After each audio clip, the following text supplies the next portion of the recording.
सभी साथियों को हमारा नमस्कार।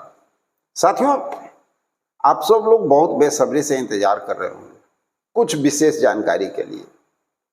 भाई, पहले तो हमें भी पता नहीं था कि ये जानकारी आप लोगों के लिए इतना महत्वपूर्ण होगा, लेकिन हम कई साथियों का अपने व्हाट्सएप में मैसेज देखे और कई साथियों के द्वारा कॉल करके पूछे जाने के बाद कि सर ये क्या है, इसके तहत हम लोग आ रहे हैं या नहीं। भाई, हमें लगा कि नहीं, बिल्कुल ये हमारे जितने भी साथी हैं ना, सभी के लिए ये प्रॉब्लम। किन्हीं को समझ में नहीं आ रहा है कि ये वास्तव में ये जो कैबिनेट से ये जो रूल निकला है वो किन लोगों के लिए है। तो आइए जानते हैं कि आखिर ये रूल किन लोगों के लिए है। क्या हमारे ग्रामीण चिकित्सक साथी जो हैं, जो सीसीएच किए हुए हैं, उनके लिए भी है, या पैरामेडिकल जो स्टाफ हैं उनके लिए है, एएनएम के लिए है, और भी कई स्टाफ क्या इसमें आते हैं, उनके लिए ये बेनिफिट देने जा रहा है। चलिए जानते हैं पूरी जानकारी आज के इस वीडियो में। और ग्रामीण चिकित्सकों का जो डाउट है, जो दिमाग में खलबली चल रहा है, उन सारे प्रॉब्लम को आज यहाँ पर सॉल्व भी कर देंगे।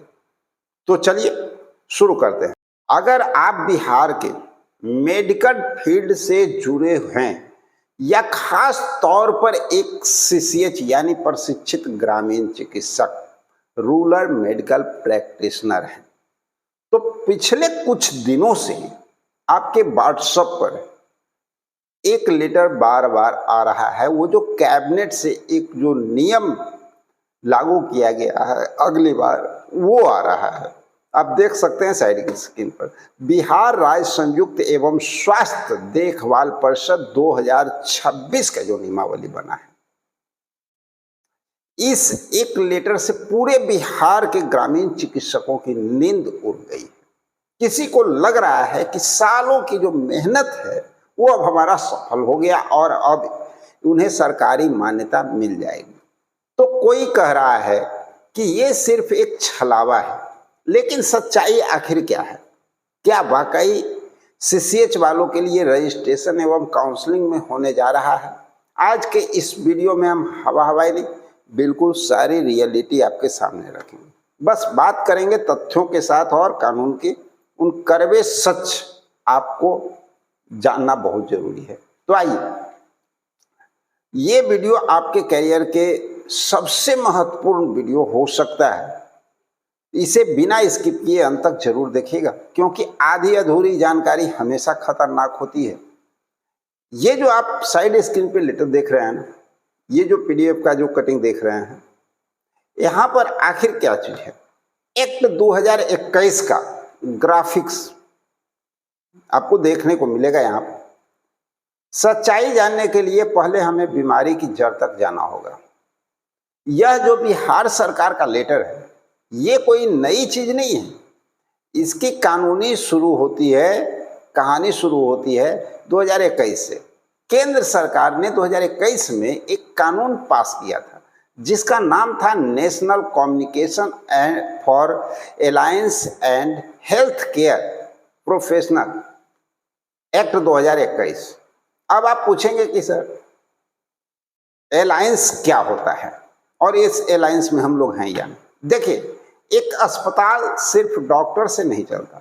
डॉक्टर के पीछे एक पूरी फौज होती है, जो आपका कोई खून निकालता है, टेस्ट करता है ना भाई, लैब टेक्नीशियन होता है, जो एक्सरे करता है, रेडियोलॉजिस्ट, जो ऑपरेशन थिएटर में उपकरण को तैयार करता है, ओटी असिस्टेंट, या जो फिजियोथेरेपी करता है।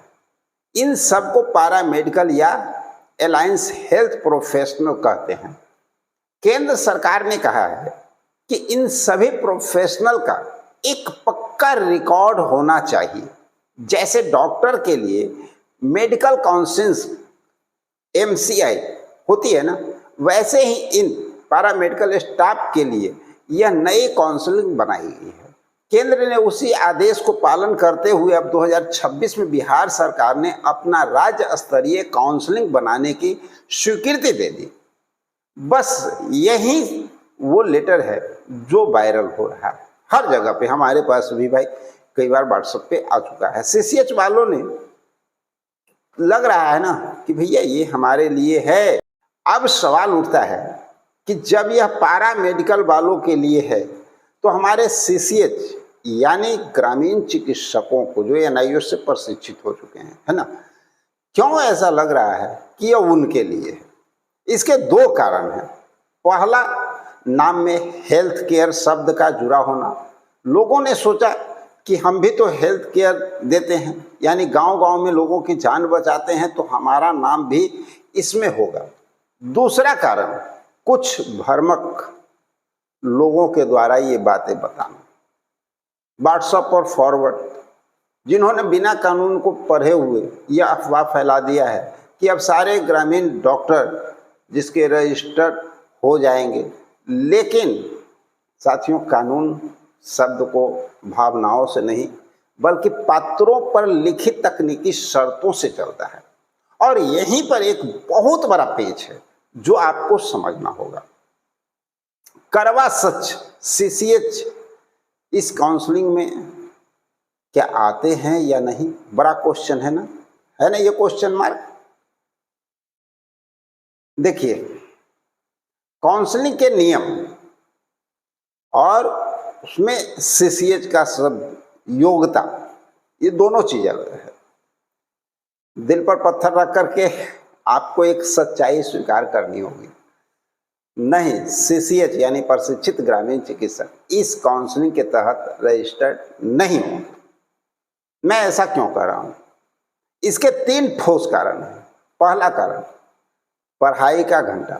इस एक्ट के सेक्शन 2 में साफ लिखा है, अलायंस हेल्थ प्रोफेशनल बनने के लिए किसी मान्यता प्राप्त यूनिवर्सिटी से कम 2000 घंटे यानी 2 से 3 साल का डिप्लोमा होना जरूरी है। जबकि सीसीएच का जो हम लोगों का अपना कोर्स था आमतौर पर साल भर, है ना, और 2000 घंटे के लमसम पूरा किया गया था ना। अच्छा, दूसरा अब कारण क्या है, इसको भी समझ लीजिए। यह काउंसलिंग उनके लिए है जो किसी मान्यता प्राप्त एमबीबीएस डॉक्टर के निर्देश सुपरविजन में काम करते हैं। जैसे डॉक्टर ने कहा एक्सरे करो तो वो एक्सरे टेक्नीशियन ने कर दिया। लेकिन हम ग्रामीण चिकित्सक क्या करते हैं, अपने गांव में स्वतंत्र रूप से एक तरह से ओपीडी भी चलाते हैं। सर्दी खांसी बुखार का इलाज करते भैया उसको देखते हैं, अगर नहीं संभलता है तो रेफर कर देते हैं। आप सहयोगी नहीं हैं, फर्स्ट एड लाइन वर्कर हैं, इसलिए आप एक एलाइन परिभाषा के फिट बैठते ही नहीं हैं। और तीसरा कारण, दवा लिखने का अधिकार। इस काउंसलिंग में रजिस्टर्ड या बिल्कुल नहीं एलोपैथी दवाई आप लिख सकते हैं, यह सिर्फ टेक्नीशियन का एक रजिस्टर्ड है। अब तो ग्रामीण चिकित्सकों का भविष्य आखिर क्या होगा, है ना, ये बड़ी बात है।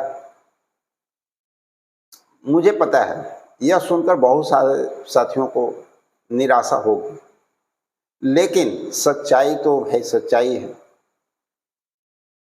हमें यह नहीं भूलना चाहिए कि बिहार के दूर दराज के इलाकों में रात में 2 बजे जब भी कोई डॉक्टर नहीं होता है तो यही ग्रामीण चिकित्सक लोगों की जान बचाते हैं। कोरोना काल में भी आपको पता है कि किस तरह से ग्रामीण चिकित्सकों ने बागडोर संभाला था। जब बड़े बड़े डॉक्टर कहीं नजर नहीं पड़ते थे तो ये सामने आते थे। अगर यह काउंसलिंग आपके लिए नहीं है तो इसका मतलब ये नहीं है कि आपके रास्ते बंद हो गए। आपको अपनी लड़ाई सही दिशा में लड़ना होगा। आपको सरकार से मांग करनी चाहिए सीसीएच वालों के लिए कम्युनिटी हेल्थ प्रोवाइडर जो है एक अलग रजिस्टर बने, जैसा कि national medical commission NMC bill act के एक बार जिक्र किया गया था, या फिर सरकार आपके लिए कोई ब्रिज कोर्स लाए जो कि 2 साल 3 साल का हो भाई, 3600 घंटे से ऊपर का रहे और प्राथमिक उपचार आप कर सकें। उम्मीद है हमारे साथियों को ये वीडियो समझ में आया होगा और आपकी परेशानी अब दूर हो गई होगी। और जो डाउट है जितने भी प्रशिक्षित ग्रामीण चिकित्सकों को, शायद वो अब दूर हो गया होगा। तो हम उम्मीद करते हैं कि आप सभी लोग सारी बातों को समझ गए होंगे। अब मिलते हैं कुछ और बेहतरीनी जानकारी के साथ अगले वीडियो में।